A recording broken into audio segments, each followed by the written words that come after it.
जय श्री कृष्ण मित्रों, स्वागत है आपका श्रीमद् भगवद गीता की एक नई श्रृंखला भगवद गीता की सीख में।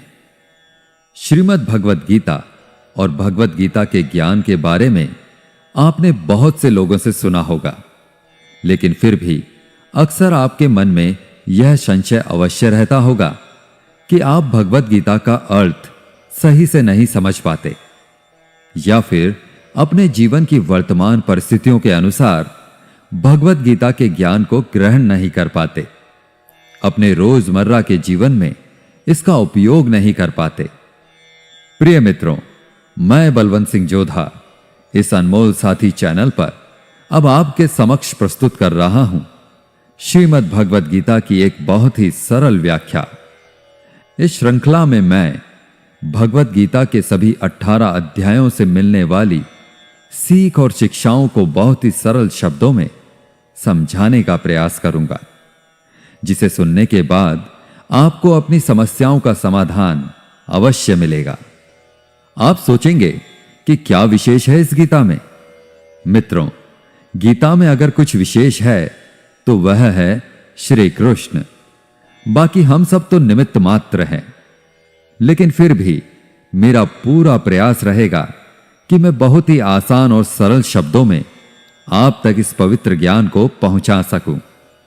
और इसके साथ ही मैं आपको बताऊंगा कि कैसे आप विभिन्न अध्यायों से मिलने वाली सीख को अपने जीवन में वर्तमान समय के अनुसार उतार सकते हैं, स्वयं के व्यवहार में धारण कर सकते हैं और अपने रोजमर्रा के जीवन में इसका उपयोग कर सकते हैं। तो चलिए मैं बताऊं भगवद गीता के 18 अध्यायों की इस श्रृंखला की अलौकिक यात्रा पर। साथियों, शास्त्र कहते हैं कि मनुष्य अगर गिरना चाहे तो असुरों से नीचे गिर सकता है, और अगर उठना चाहे तो देवताओं से भी ऊपर उठ सकता है। मनुष्य ही सृष्टि में एकमात्र प्राणी है जो परमात्मा तक की दूरी तय कर सकता है। इस संसार में श्रीमद् भगवद गीता के पवित्र ज्ञान से न जाने कितने ही लोगों, कितने ही महापुरुषों ने अपना जीवन बदला है। हमारे जीवन से जुड़ा ऐसा कोई प्रश्न नहीं है जिसका उत्तर भगवान श्री कृष्ण भगवद गीता में नहीं देते। हमारे मन मस्तिष्क की कोई भी शंका, परेशानी, चिंता, किसी तरह का आवेग, किसी भी तरह की दुविधा हो, दुनिया के हर धर्म संकट का उत्तर है श्रीमद् भगवद गीता। अगर आप सोचते हैं कि भगवद गीता में सिर्फ यह लिखा है कि भगवान की पूजा कैसे करते हैं, तो आप बिल्कुल गलत हैं, क्योंकि भगवद गीता सिर्फ एक किताब या धार्मिक ग्रंथ मात्र नहीं है, बल्कि इसमें वो पवित्र ज्ञान है, वो गूढ़ रहस्य है जो इस पृथ्वी पर जितने भी लोग जन्म लेकर आते हैं उनको यह सिखाता है कि इस जीवन का वास्तविक मतलब क्या है या जीवन का सही उद्देश्य क्या है, वास्तव में जीवन कैसे जिया जाता है, मनुष्य कैसे जीवन के हर क्षेत्र में सफल होकर खुशी और आनंद को प्राप्त कर सकता है। भगवद गीता के ज्ञान ने एक दुखी और मन से हारे हुए, धनुष नीचे गिरा देने वाले अर्जुन को महाभारत के महान युद्ध का सर्वश्रेष्ठ योद्धा और विजेता बनाया। अगर आप भी अपने जीवन में किसी उद्देश्य को लेकर आगे बढ़ रहे हैं तो मेरा विश्वास कीजिए कि आप भी अपने जीवन की समस्याओं के युद्ध के मैदान के अर्जुन हो, और इसलिए अपने जीवन की हर समस्या के समाधान के लिए इस पवित्र गीता ज्ञान को जानना आपके लिए बहुत ही आवश्यक है। आप चाहे कोई बिजनेसमैन हो, नेता या अभिनेता हो, गृहिणी हो, स्टूडेंट हो या फिर किसी भी आयु वर्ग के क्यों ना हो, इस पवित्र ज्ञान में सभी की समस्याओं के समाधान और सभी के प्रश्नों के हल मिलते हैं। श्रीमद् भगवद गीता के बारे में कहा गया है कि एकम शास्त्रम देव की पुत्र गीतम, एको देवो देव की पुत्र एव, एको मंत्रस्य नामानि यानि, कर्माप्येकम तस्य देवस्य सेवा। अर्थात एकमात्र शास्त्र जिसका गायन भगवान के श्रीमुख से हुआ है वो श्रीमद् भगवद गीता है। जब महाभारत के रण के मध्य में धनुर्धर अर्जुन युद्ध के लिए घबरा गए तो भगवान श्री कृष्ण ने अपने श्रीमुख से जिस शास्त्र का गायन किया, जिस गीत का गायन किया, वो श्रीमद् भगवद गीता है। इस सृष्टि में पूजनीय एकमात्र देव हैं, वो भगवान श्री कृष्ण है। एकमात्र मंत्र है, वो उनका नाम है। एकमात्र कर्म है, वो प्रभु की आराधना है। श्रीमद् भगवद गीता का जितना भी अध्ययन किया जाए, जितना भी समझा जाए, उतना ही कम है। इसे जितनी बार भी पढ़ा और सुना जाता है, उतनी ही बार हमें कुछ ना कुछ नया जानने को, नया सीखने को जरूर मिलता है। इसलिए आपको शांति से बैठकर आंखें बंद करके इस वीडियो की पूरी बातों को जब तक समझ में ना आ जाए तब तक बार बार सुनकर अपने मस्तिष्क में बिठा लेना चाहिए। आज हम श्रीमद् भगवद गीता के प्रथम अध्याय का अध्ययन करेंगे, जिससे आपको यह सीखने को मिलेगा कि वह कौन सी सबसे पहली चीज है जो आपको जीवन में आगे बढ़ने से रोकती है। भले ही आपको बहुत सारा ज्ञान प्राप्त हो, आप में बहुत सारी योग्यताएं हो, लेकिन उस एक चीज की वजह से सही निर्णय नहीं ले पाते हैं या सही विकल्प का चयन नहीं कर पाते हैं और अपने काम में असफल हो जाते हैं। तो आइए शुरू करते हैं श्रीमद् भगवद गीता का प्रथम अध्याय। श्रीमद् भगवद गीता अध्याय 1, अर्जुन विषाद योग। कुरुक्षेत्र के युद्ध स्थल में सेना का निरीक्षण। साथियों, किसी भी ज्ञान की शुरुआत अज्ञानता से या उत्सुकता से होती है। उसी तरह श्रीमद् भगवद गीता की शुरुआत धृतराष्ट्र के एक प्रश्न से होती है।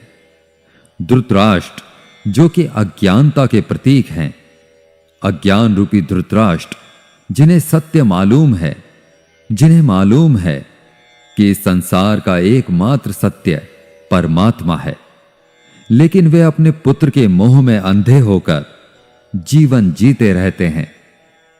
सबको मालूम है कि धृतराष्ट्र जन्म से अंधे थे, फिर भी उन्होंने महाभारत के युद्ध को देखा। लेकिन कैसे देखा? उन्होंने संजय की दृष्टि से देखा। संजय को दिव्य दृष्टि प्राप्त थी। वो युद्ध से दूर होते हुए भी युद्ध को देख सकते थे, और वो जो देख रहे थे वही धृतराष्ट्र को बता रहे थे। इसमें वो अपनी तरफ से कुछ भी नहीं कहते हैं, सिर्फ आंखों देखा हाल बता रहे थे युद्ध का। यानी जैसे हम लोग किसी खेल का सीधा प्रसारण सुनते हैं, बस उसी तरह समझ लीजिए। ये उन्हीं की दिव्य दृष्टि का कमाल था कि हमें भगवद गीता सुनने को मिली। श्रीमद् भगवद गीता के प्रथम अध्याय के प्रथम श्लोक में धृतराष्ट्र कहते हैं, धर्म क्षेत्रे कुरुक्षेत्रे संवेतायुयुत्सवः मामकाः पांडवाश्चैव किम कुर्वत संजय। अर्थात, हे संजय, धर्म भूमि कुरुक्षेत्र में युद्ध की इच्छा से एकत्र हुए मेरे और पांडु के पुत्रों ने क्या किया। जैसा मैंने बताया कि धृतराष्ट्र अज्ञानता का प्रतीक हैं और संजय प्रतीक हैं संयम के, धैर्य के। जो अज्ञान है वह मन के अंदर है। अज्ञान से जो मन ढक चुका है वह धृतराष्ट्र है, लेकिन वह संयम रूपी संजय के माध्यम से देखते हैं, सुनते हैं, समझते हैं और जानने की कोशिश करते हैं कि सही रास्ता आखिर क्या है। यह वही है जिनका जब तक पुत्र जीवित रहेगा, यानी कि मोह रूपी दुर्योधन जीवित रहेगा, इनकी दृष्टि हमेशा विकारों पर रहेगी, हमेशा कौरवों पर रहेगी। धृतराष्ट्र अंधे थे, देख नहीं सकते थे, लेकिन आंखों से अंधे थे, मन और मस्तिष्क से नहीं। उन्हें पता था कि वो धर्म के साथ नहीं है, क्योंकि धर्म तो वहां होता है जहां श्री कृष्ण थे। अपने पुत्र मोह में उन्होंने शांति की जगह युद्ध को चुना था, लेकिन वो जानते थे कि इस युद्ध को जीतना आसान नहीं होगा। अपने जीवन में जब हम कुछ गलत करते हैं तो हम भी समझ रहे होते हैं कि हमारे किए का परिणाम शायद अच्छा ना हो, और ऐसा ही धृतराष्ट्र के साथ भी हुआ। वो भी इसी डर, इसी आशंका में दिखते हैं। संजय आंखों देखा हाल बताते हुए उत्तर देते हैं, दृष्ट्वा तु पांडवानीकं व्यूहं दुर्योधनस्तदा आचार्यमुपासंगम्य राजा वचनं ब्रवीत। अर्थात, हे राजन, दुर्योधन पांडवों की सेना के व्यूह को देख रहे हैं और ये बात गुरु द्रोणाचार्य को जाकर कह रहे हैं। मित्रों, दुर्योधन पांडवों की सेना के योद्धाओं के बारे में वर्णन करने के साथ साथ अपनी सेना के महारथियों के बारे में भी गुरु द्रोणाचार्य को बताते हैं। इससे हमें यह पता चलता है कि चाहे शत्रु हो या शत्रु के समान कोई समस्या, उसके बारे में हमें पूरी जानकारी लेनी चाहिए। समस्या के हर अंग, हर पहलू के बारे में हमें पता होना चाहिए।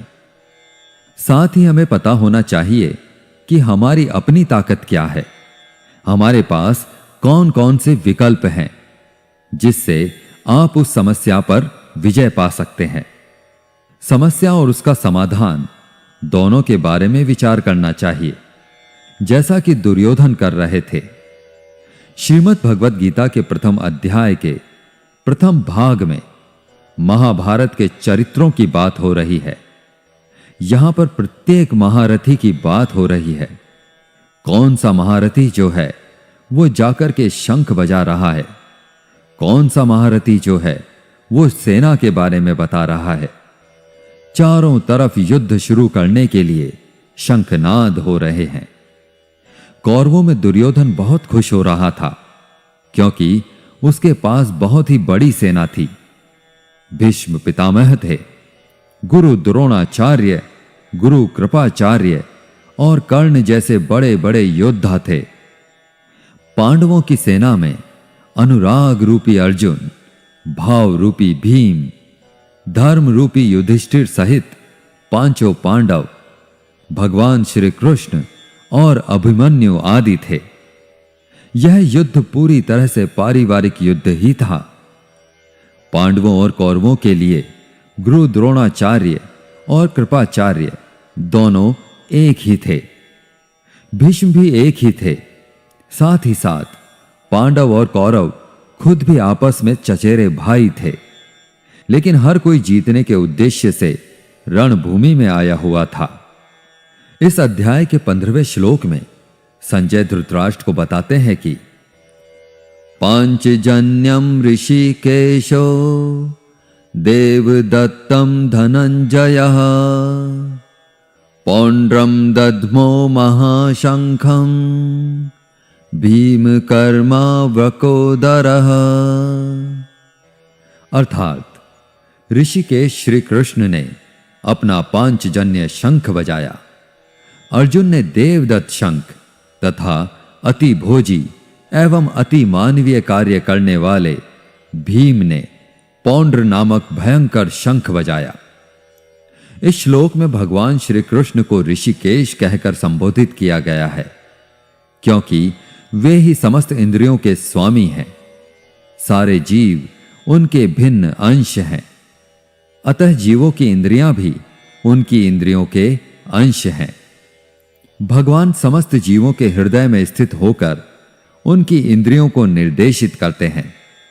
यहां कुरुक्षेत्र की युद्ध भूमि में भगवान कृष्ण अर्जुन की दिव्य इंद्रियों को निर्देशित करते हैं, इसीलिए उनको ऋषिकेश कहकर संबोधित किया गया है।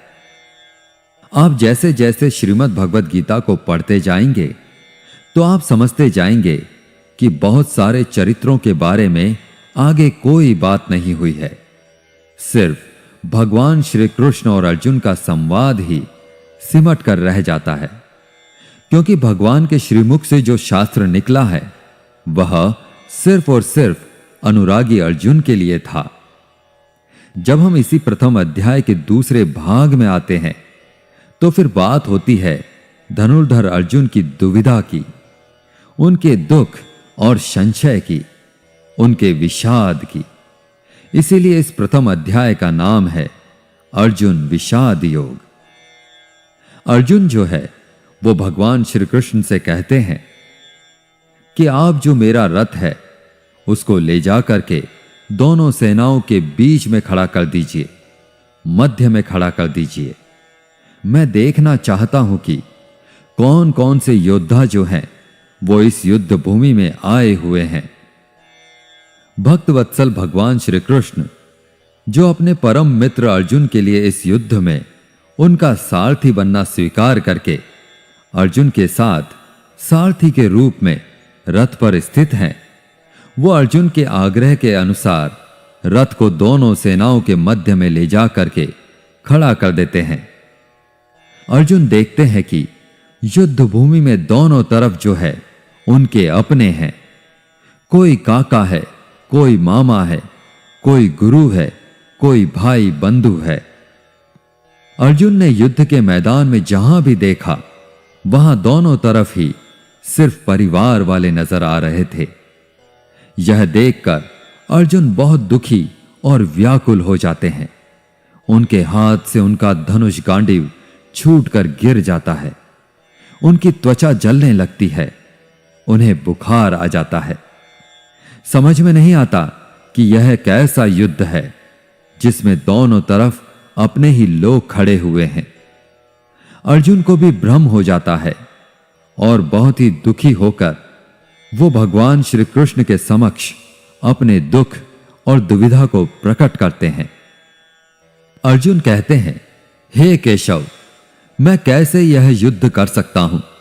इस युद्ध भूमि में युद्ध के लिए एकत्रित हुए ये सब तो मेरे अपने ही हैं। मैं कैसे पितामह भीष्म और गुरु द्रोणाचार्य से युद्ध करूंगा, क्योंकि ये दोनों तो मेरे पूजनीय गुरुदेव हैं। इसलिए इन गुरुजनों को मारने से तो अच्छा है मैं भिक्षा मांगकर जीवन यापन करूं। हे मधुसूदन, जिन कौरवों से मैं युद्ध करने जा रहा हूं वे सब धृतराष्ट्र के पुत्र मेरे भाई ही तो हैं, मेरे अपने ही हैं। इन सबको मारने से तो अच्छा है कि मैं सन्यासी बन जाऊं। अपने ही कुल का विनाश करके मैं कैसे सुखी रह सकता हूं? हे कृष्ण, मुझे कुछ समझ नहीं आ रहा है। मेरी बुद्धि भ्रमित हो रही है, मेरा सिर फटा जा रहा है, मेरे पैर कांप रहे हैं, यहां तक कि मैं खड़ा भी नहीं रह पा रहा हूं। मेरी त्वचा जल रही है, मेरा गांडीव धनुष मेरे इन हाथों से छूट रहा है। मैं कुछ भी समझ पाने में समर्थ नहीं हूं। मुझे तो इस युद्ध का लक्षण और परिणाम भी उल्टा ही दिख रहा है, विपरीत ही दिख रहा है। मैं अपने ही कुल को मार करके कल्याण को नहीं पाना चाहता, और कुल को मारने से कब कल्याण मिलता है? नहीं कृष्ण, मैं यह युद्ध नहीं कर सकता। धनुर्धर अर्जुन भगवान श्री कृष्ण को अपने से कम समझते हैं, क्योंकि अर्जुन ने अब तक भगवान श्री कृष्ण को सिर्फ अपना मित्र माना, सखा माना, इससे ज्यादा नहीं माना।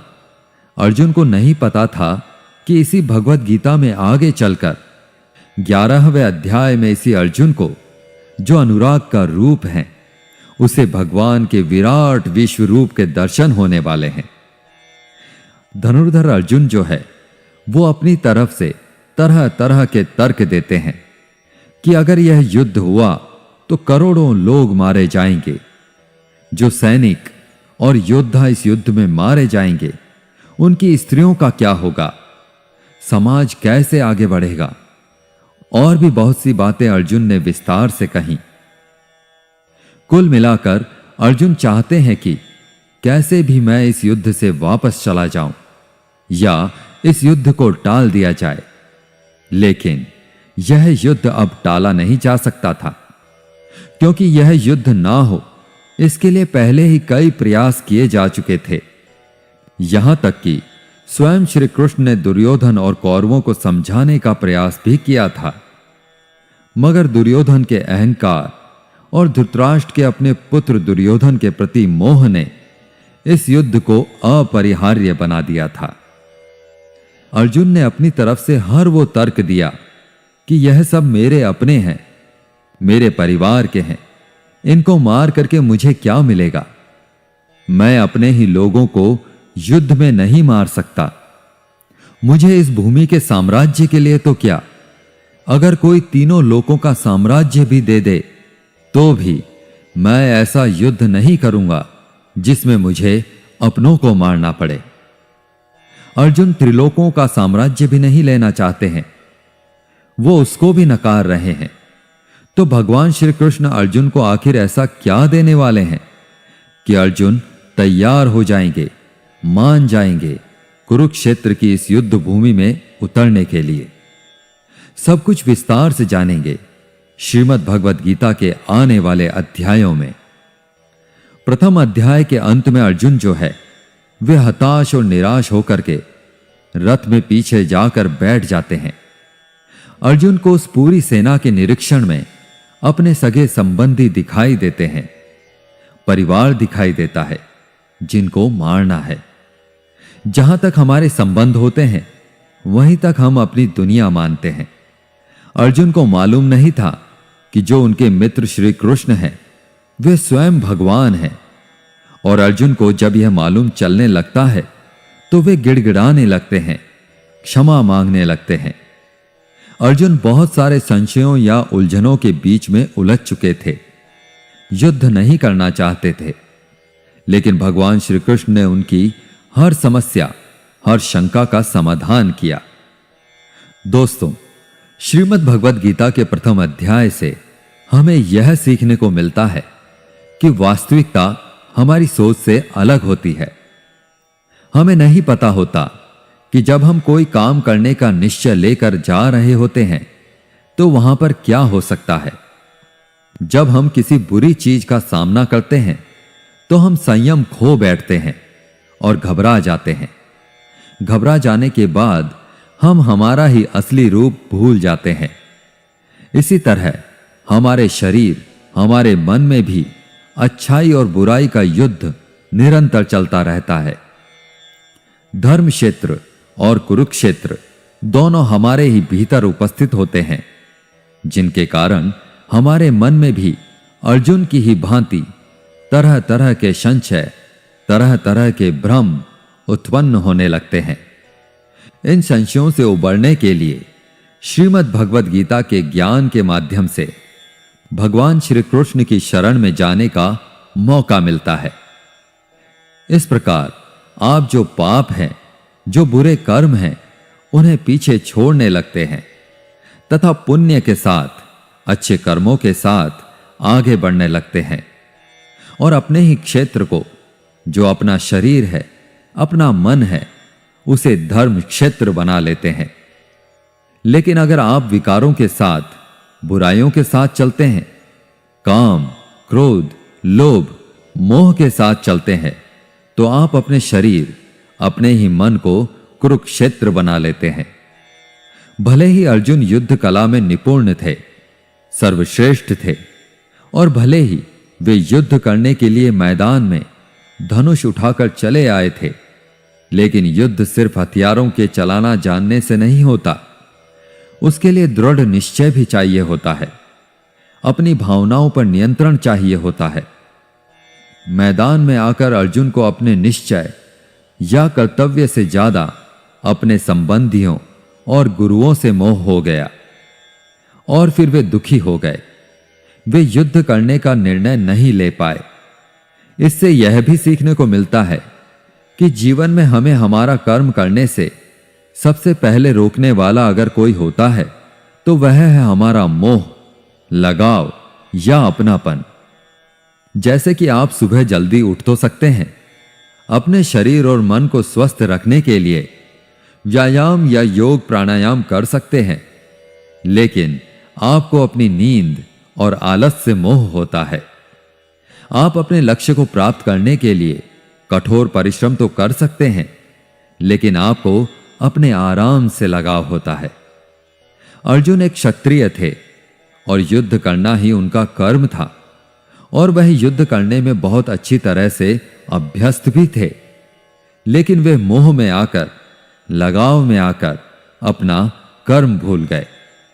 इसलिए अगर जीवन में आपको चुनौतियों से लड़ना है तो आपको अपने लगाव का बलिदान करना आना चाहिए। दोस्तों, इसको आप इस तरह से भी समझ सकते हैं। मान लो आप किसी से बहुत प्रेम करते हैं, लेकिन वह मनुष्य आपके प्रेम की कद्र नहीं करता।